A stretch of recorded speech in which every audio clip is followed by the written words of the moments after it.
think consciously about the rules of language, unlike kids who just pick it up instinctively, is struck by all the quirks and irregularities that torment the language learner. So let's take the past tense in English. There are thousands of verbs that obey a simple rule, add ed to form the past tense: walk, walked, play, played, swallow, swallowed, explain, explained. But then there are about 165 verbs that form their past tense in other ways. Bring, brought, sing, sang, cling, clung, wind, wound, find, found, come, came, go, went.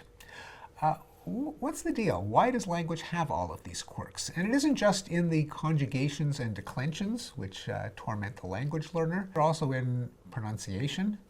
We say obscene, obscenity, but we say obese, obesity, not obesity. We say the hardness, but we say opaque, not opaqueness, but opacity. So we've got all of these exceptions. Why does language have this hybrid structure of elegant, almost mathematical rules, but also these maddening exceptions? Ultimately, I think this comes down to the neurological structures that are behind language and ultimately behind brain function in general. Namely, like any computational system, the mind comes equipped with rules or algorithms or procedures, and those help us deal with an unlimited number of possibilities, including new ones. When a new word enters the language, like to dox, namely to reveal someone's identity by divulging confidential documents, or to sext, to broadcast a nude picture of yourself in a text message. We don't have to go to the dictionary to look up the past tense form. We know that it's doxed and sexted. So rules are like the regular rule form the past tense by adding ed are very powerful. On the other hand, we also have to have a huge capacity for memorization. And that's because our vocabulary, the 50 to 100,000 words that we learn, are arbitrary pairings between a sound and a meaning. You can't figure out what the word for dog is going to be just by knowing that it barks and it lifts its leg at fire hydrants. You have to have grown up in an English-speaking community where people refer to that animal with dog and just use brute force memorization. Children are good at ferreting out the rules of language. We can see that in the kinds of errors they make, like we holded the baby rabbits, or the paper teared, so I sticked it together, where they over-apply the regular rule to the irregular cases, showing that they're not just memorizing what they hear from parents, but kids are also very good at memorizing words, and it's thought that a child picks up a new word probably at a rate of about 1 an hour from the age of 1 through adolescence. Now, because you've got these two systems, memory and computation, in terms of language, you might call it Lexicon. That is the mental dictionary in which we store all of those words that we memorize. And the mental grammar, the algorithm that allows us to combine words in new combinations so we could talk about things that no one has ever heard of before. As when we tell a child the cow jumped over the moon. Crazy concept, but kids know exactly what you're talking about when you say that nursery rhyme. Now, the fact that we've got these two systems means also that they can kind of compete. That there may be some concepts where the rule system can express the concept, like something takes place in the past, you express that with the suffix ed, walk, walked, or something takes place in the past, you just memorize a chunk. Came means come in the past. Sang means sing in the past. There's nothing that prevents a memory system from swallowing that solution whole and regurgitating it when it's needed next. And because the boundary is contested, does the rule system get to express it? Does the memory system get to express it?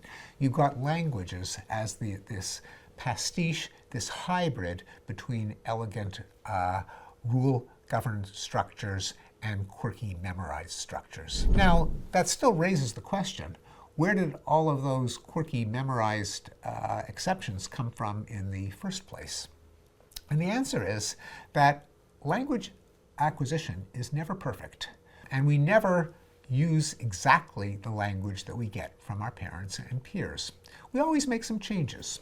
We slur some words, and other people might copy our slurring just because we're all lazy. We might exaggerate others if everyone keeps saying what every time we slur something. We invent new coinages when the need arises. And as these innovations get introduced into the language, it gradually changes, some of which consist of memorizing for yourself what earlier generations created by a rule. So to give an example, we have a number of irregulars that don't change at all from the present to the past. Today I cut, yesterday I cut, today I put it, yesterday I put it. Others that change a D to a T, build, built, send, sent. Historians who go back in the history of the English language find that those often used to be regular.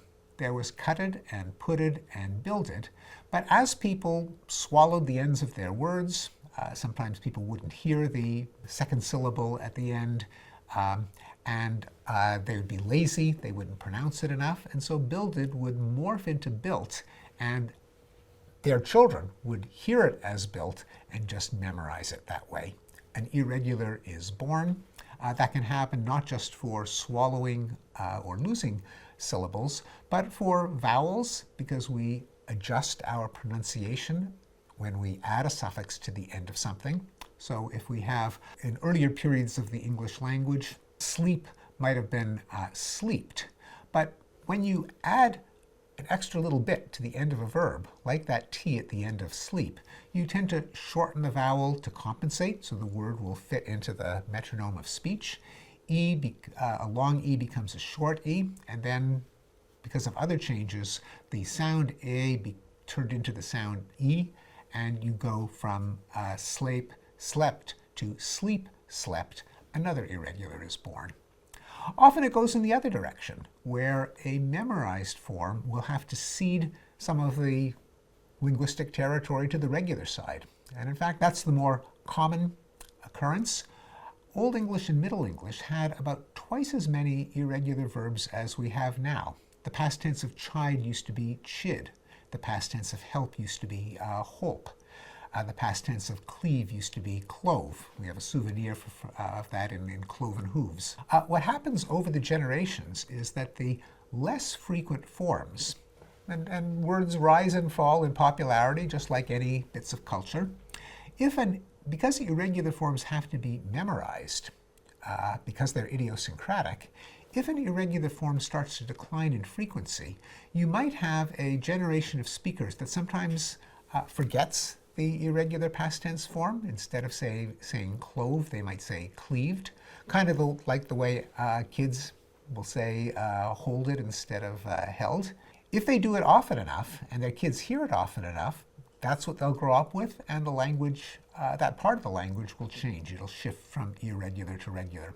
Indeed, in an analysis of verbs, find that one of the reasons that the common words in languages are so irregular, seemingly to torture language learners, the words that you use every day, go and come and keep and take and put, are all the ones where you have to memorize the irregular form. The reason is those are the ones that can survive the generation to generation process of memorization.